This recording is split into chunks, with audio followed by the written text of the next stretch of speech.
మద్దతు ఇచ్చినాయి, బేషరతుగా మద్దతు ఇచ్చినాయి, ఏకగ్రీవంగా తీర్మానం అయింది. అప్పుడు అందరూ కూడా చెప్పింది ఏంది, ఈ సమస్య రాజ్యాంగ సవరణ చేస్తే 9th షెడ్యూల్ చేస్తే తప్ప పరిష్కారం కాదు. అది జరగాలంటే ఇక్కడ ఒక అఖిలపక్ష సమావేశాన్ని పెట్టండి, తమిళనాడు చేసుకున్నట్టుగా ఒక అఖిలపక్ష సమావేశాన్ని పెట్టి ముఖ్యమంత్రి గారి అధ్యక్షతన అన్ని పార్టీలని, అన్ని బీసీ సంఘాలని, బీసీ మేధావులను అందరినీ పిలిచి వాళ్ళతో అభిప్రాయం తీసుకుని ఏం చేస్తే బాగుంటది కార్యాచరణ రూపొందించుకుని తర్వాత ఢిల్లీకి అఖిలపక్షం తీసుకోకండి అని చెప్పిండు. మీరు ఇవేవి చేయకుండా మీరు చేసిన పని ఏంది, ఈడ పార్లమెంట్ లో బిల్లు అయిపోయిందో లేదో 4 బీసీ సంఘాలను పట్టుకొని పోయి ఢిల్లీలో రచ్చ చేసి ఏది ఢిల్లీ రోడ్ల మీద కనీసం మన రిక్వెస్ట్ కూడా సునీత గారు, మన రిక్వెస్ట్ కూడా మన విజ్ఞప్తి కూడా గవర్నరు మన బిల్లును ఇంకా ఓపెన్ చేసి కూడా చూడలే ఫైలు ఆ పార్లమెంట్ అసెంబ్లీలో పాస్ చేసుకుంటారు. కనీసం మన రిక్వెస్ట్ కూడా పోలే. రచ్చ చేయడం అంటే అర్థమైంది రాజకీయ ప్రయోజనాల కోసం తప్ప. సునీత గారు, అదే రాహుల్ గాంధీ గారికి పార్లమెంట్ లో 99 మంది ఎంపీలు ఉన్నారు. రాహుల్ గాంధీ గారు ప్రధాన ప్రతిపక్ష నాయకుడు, ఆయన నాయకత్వం వహిస్తున్నటువంటి పార్టీకి 99 మంది సొంత ఎంపీలు ఉన్నారు. అదే ఇండియా కూటమికి 240 ఎంపీలు ఉన్నారు. మరి అదే విషయాన్ని పార్లమెంట్ లో మాట్లాడుంటే ఒక్క నిమిషం రవి గారు ఆగండి, మీ సబ్మిషన్ మేము తీసుకున్నాం. ఒక్క నిమిషం అండి, వస్తాను రవి గారు ప్లీజ్. కౌశిక్ గారు ఏం చెప్తారు, పిలువనే లేదు కదా, పిలువనే లేదు, ఏడికేంచి వస్తామని చెప్పేసి వాళ్ళు రవి గారు పల్లె రవి గారు ఒక్క నిమిషం ఆగండి అండి, మీకు మళ్ళీ నేను వస్తాను, టైం ఇస్తాను. ఏంటి కౌశిక్ గారు పిలిస్తే వస్తాం కదా అని చెప్పేసి కమెంట్. మేడం బిల్లు దయచేసి అర్థం చేసుకోవాల్సింది ఏంటంటే 2 సార్లు ధర్నాలు జరిగినాయి ఢిల్లీలో.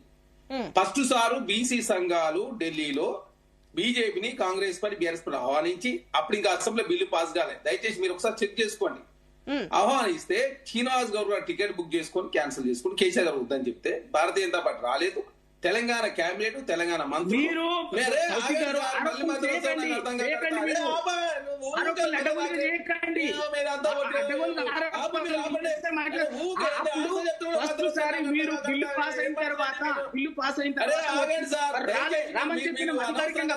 సమాజాన్ని తప్పుదారి పడించాలి. మీరు ఫస్ట్ 2 సార్లు ధర్నా చేస్తే ఒక్కసారి చేసిన మాట్లాడతారు, నాకు అర్థం కాకర్త. మీరు ఒకసారి చెక్ చేసిన మాట్లాడతా నాకు అర్థం కాకర్త. మీరు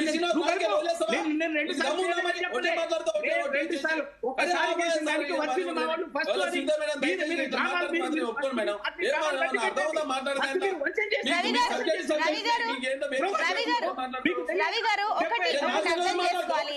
రవి గారు నేను ఇందాక సబ్మిషన్, నేను ఆయన టైంలోనే మీకు సబ్మిషన్ కి టైం ఇచ్చాను. రవి గారు ఒకసారి వినిపించుకోండి చెప్పేది. మీరు ఇందాక అడిగితే నేను సబ్మిషన్ కి టైం ఇచ్చాను, మీ పాయింట్ విన్నాను, తర్వాత వాళ్ళ పాయింట్ కూడా వినండి. ఒక్క నిమిషం ఆగండి.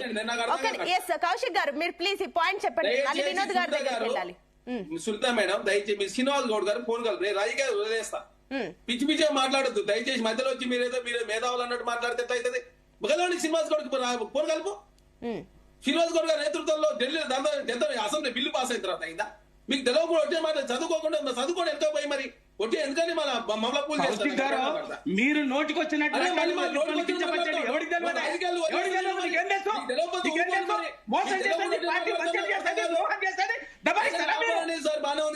కనీసం బిల్లు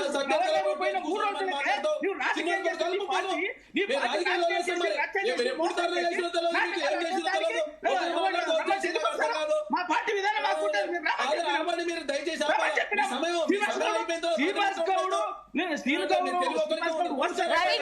రవి గారు ప్లీజ్, ఇది మీకు థర్డ్ వార్నింగ్ అండి. నేను ఇప్పుడు 3వసారి మళ్ళీ అడుగుతున్నా. ఒక్క నిమిషం ఆగండి, ఒక్క నిమిషం. మీరు చెప్పిన పాయింట్ నేను తీసుకున్నాను, ఒక్క నిమిషం మీరు ఆగితేనే కదా వాళ్ళ వర్షన్ పాయింట్ నోట్ చేసుకోండి దయచేసి. ఆయన ఏం చెప్పినా పాయింట్ నోట్ చేసుకొని మీ టైంలో ప్లీజ్ డిఫెండ్ చేసుకోండి. ఒక్క నిమిషం ఆగండి రవి గారు. కౌశిక్ గారు ఒక్క నిమిషం ఆగండి ప్లీజ్, మళ్ళీ మీ దగ్గర. ఒక్క నిమిషం రవి గారు పాయింట్ నోట్ చేసుకోండి దయచేసి. రవి గారు మీరు ఎప్పుడు ఇలాగే చేస్తారు, దయచేసి ప్లీజ్. రవి గారు మీరు పాయింట్ నోట్ చేసుకోండి. రవి గారు ప్లీజ్, మీరు ఎప్పుడు ఇలాగే చేస్తారు, ఎన్నిసార్లు చెప్పినా ఇదే రకంగా మీది క్లారిటీ లేదు. రవి గారు మీరు మాట్లాడేది మాకు క్లారిటీ లేదండి, మాకు అర్థం అవ్వట్లేదు. ఒక్క నిమిషం ఆగండి రవి గారు, నేను మీకు సమయం ఇస్తాను, మీరు పాయింట్ నోట్ చేసుకోండి. ఒక్క నిమిషం అండి రవి గారు. కౌశిక్ గారు ఒక్క నిమిషం ఆగండి, నేను ఒకసారి వస్తాను. వినోద్ గారు సో మీరు చెప్పండి, అసలు ఎవరి వాదనల్లో వాస్తవం ఉంది అనుకోవచ్చు? అసలు మేము వాళ్ళు పిలిస్తేనే కదా మేము వచ్చేదని చెప్పేసి వాళ్ళు అంటున్నారు. మేము 2 సార్లు వేసినాము ఇప్పుడు అని చెప్పేసి వాళ్ళు అంటున్నారు. 2 సార్లు అయినా కూడా వీళ్ళు రాలేరు అని చెప్పేసి.